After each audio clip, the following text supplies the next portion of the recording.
felt that way. You post a photo, write an update or share an idea, and then the agonizing wait begins. Likes, comments, nods of approval. A single thumbs up can make your day, while its absence can ruin it. We live in a world where external validation has become a currency. But what if I told you that 2,000 years ago, there were people who had already cracked this system? They were the Stoics, and they believed that seeking approval wasn't just useless, but actively harmful. In this video, we'll explore why they thought that way, and most importantly, how we can learn from their wisdom to achieve true inner freedom. So, who were these Stoics? They weren't just guys in togas sitting around contemplating eternity. Among them were the slave Epictetus, the emperor's advisor Seneca, and even Emperor Marcus Aurelius himself. Completely different people, united by a single philosophy. They lived in a world as full of intrigue, war, and sudden turns of fate as our own. And their main goal was to find a way to maintain calm and clear thinking, no matter what was happening around them. Their key idea is simple, like all truly brilliant concepts. It's not events themselves or people's words that upset us, but our own judgments about them. So why, according to the Stoics, is getting caught up in what other people think a direct path to unhappiness? Their main answer lies in a powerful idea they called the dichotomy of control. Sounds a bit academic, doesn't it? But in practice, it's perhaps the simplest and most practical idea in all of philosophy. Imagine that everything in the world can be sorted into two imaginary boxes. Into the first box, we place everything that is completely within our control. This includes our own thoughts, our judgments, our decisions, our actions, and the effort we expend. This is our personal zone of responsibility, the only place in the universe where we are truly masters. The second box holds everything else. Absolutely everything beyond our control. The weather outside, traffic jams, the global economic situation, the past that can't be changed. And yes, crucially, this includes what other people think of us, their opinions, their likes, their criticisms, and their approval. And here lies the main trap. Every time we find ourselves worrying, what will they think? What if they don't like it? I hope they approve of me. We are essentially turning our backs on the first box, where all our power lies. Instead, we're desperately trying to control the second, external box. It's as pointless as trying to steer someone else's car from the passenger seat. You can shout directions, offer advice, or get agitated, but the steering wheel isn't in your hands. You're simply squandering your energy, time, and peace of mind. The result?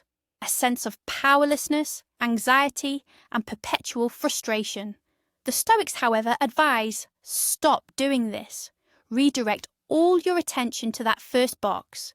You can't control whether you'll be praised for your report, but you can make that report as high quality as humanly possible. You can't force someone to love you, but you can be an honest, kind, and loyal person. Consider a presentation at work. Focusing on the second box means agonizing. I hope the boss likes it. I hope my colleagues appreciate it. This path leads to a shaky voice and insecurity. But focusing on the first box sounds like this. I will thoroughly prepare the material. I will meticulously plan the structure. I will rehearse my speech. I will do everything within my power. Do you feel the difference? All anxiety dissipates because you're concentrating on the process, not on an outcome that's beyond your control. This is the first step towards true freedom. Understanding where your steering wheel is and holding it firmly in your own hands. All right, we've established that we can't control what others think, but why shouldn't we even want that approval? It feels so good, doesn't it? And this is where the Stoics introduce another crucial concept. For them, the only thing with true value, the only genuine good, is virtue. Don't let that word scare you. For a Stoic, virtue is simply living in accordance with reason. It means wisdom in your decisions, courage in your actions, justice in your dealings with others, and moderation in your desires. In other words, it's the quality of your inner world and your actions. But everything else, our health, our money, our reputation, and yes, even likes on our photos, All of these they called indifferent things. And here's the crucial point. Indifferent doesn't mean bad or unnecessary. The Stoics weren't advocating for being sick, poor outcasts. They simply said, these things are neutral. In themselves, they don't make you a good or bad person, and they certainly aren't the source of true, unshakable happiness. To understand this, imagine you're building the house of your character. Virtue, then, is its foundation. Strong, reliable, deep. And all those indifferent things, including approval, are like the furniture, the paint colour, the paintings, and other decorations. Yes, with beautiful furniture and stylish wallpaper, a house is certainly more comfortable. No one disputes that. But if your foundation is rotten, your house will collapse no matter how expensive a sofa you put inside. Conversely, if the foundation is solid, the house will withstand any storm, even if its walls are completely bare inside. So, chasing approval is like spending your whole life picking out curtains, completely forgetting about the cracks in your foundation. It's a fundamental error in priorities.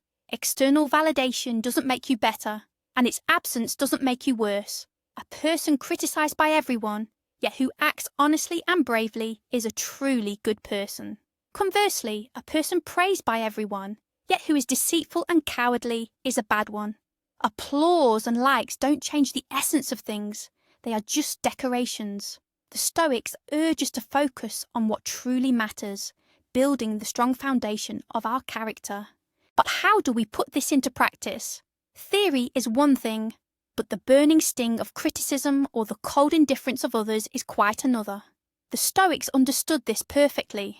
They weren't armchair philosophers, they were true practitioners of life, and they had a whole arsenal of mental exercises to train their minds. One of the most effective is an exercise often called premeditation of evils, or as they put it, premeditatio malorum. Essentially, contemplating the worst-case scenario. The concept is incredibly simple. When you fear someone's disapproval, don't run from that fear. Instead, lean into it. Ask yourself, with brutal honesty, what's the absolute worst thing that could happen if they disapprove of me? Let's run this thought experiment right now. Imagine this. You've shared your creative work online, be it a drawing, a song, or an article, and you get a negative comment, or, even worse, complete silence. What next? Let's fast forward that tape to the very end. Don't stop at the initial pang of discomfort. So, someone thought your work was rubbish. And, will your life fall apart because of it? Will you never be able to create again? Will the world stop spinning? Will you lose your job? Will all your friends turn their backs on you, leaving you utterly alone? When we start unravelling this ball of fear, we're often surprised to find no terrifying monster at the end of the thread. More often than not, there's almost nothing there at all. Someone thought something unflattering about you for a couple of minutes and then immediately forgot, moving on to their own concerns. That's the entire horrible scenario. This exercise is a kind of mental inoculation against fear. By preemptively imagining and accepting the worst, even the most exaggerated outcome, we disarm it. It ceases to be unknown and frightening. We see its true, often negligible scale. And when the real event occurs, we're already prepared for it. It no longer holds power over us because we've already looked it in the face and realised there was, in fact, nothing to be afraid of. And now for the crucial insight. This is the aha moment, the real game changer in our thinking. The Stoics understood that in our pursuit of external approval, we make one fundamental and tragic error. We voluntarily surrender the key to our happiness, our peace of mind, and our self-esteem into the hands of others. Just pause for a moment and really let that sink in. Every time you anxiously check for a like or brace yourself for criticism, you are literally handing someone else the remote control to your emotional state, saying, "Here you go. Push whatever buttons you like. I'm ready to feel joy if you praise me and misery if you ignore me."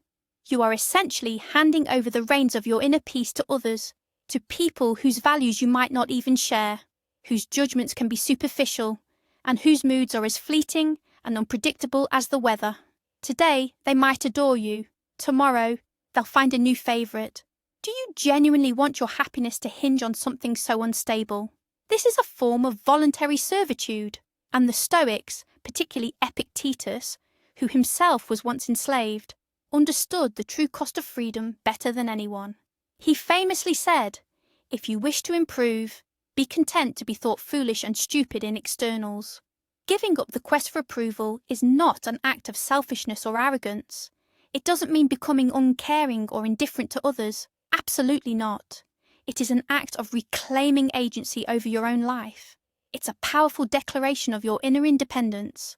It's the profound realization that your self-worth must be built on the solid bedrock of your own actions, your principles, and your conscience, rather than the shifting sands of public applause. And the moment you truly, profoundly internalize this, you will feel an incredible sense of liberation, an enormous invisible weight which you've carried on your shoulders for years will finally lift, and you will, at long last, be able to breathe freely, truly free.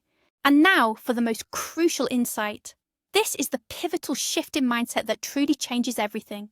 The Stoics understood that by seeking external validation, we make one fundamental mistake.